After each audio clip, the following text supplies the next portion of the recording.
Secret super star اور دنگل girl جیسی مشہور فلمز دینے کے بعد بالی ووڈ کو چھوڑنے کا فیصلہ۔ حال ہی میں بالی ووڈ اداکارہ زائرہ وسیم نے اپنے ایک فیصلے کا اعلان کیا جس میں انہوں نے یہ بتایا کہ وہ اب مزید بالی ووڈ کے لیے کام نہیں کریں گی۔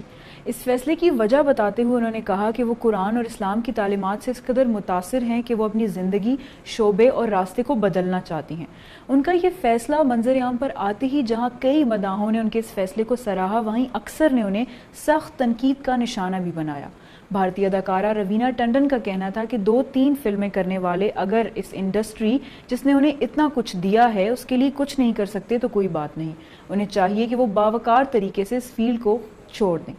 دوسری جانب انوپم کھیر نے ان کے اس فیصلے کا احترام کرتے ہوئے افسوس کا بھی اظہار کیا۔ صحافت سے تعلق رکھنے والی مصنف صبا نقوی کا کہنا تھا کہ میں زائرہ وسیم کو جانتی ہوں، وہ ایک باہمت لڑکی ہیں اور مجھے پتا ہے کہ وہ اپنے فیصلے سے خوش رہیں گی۔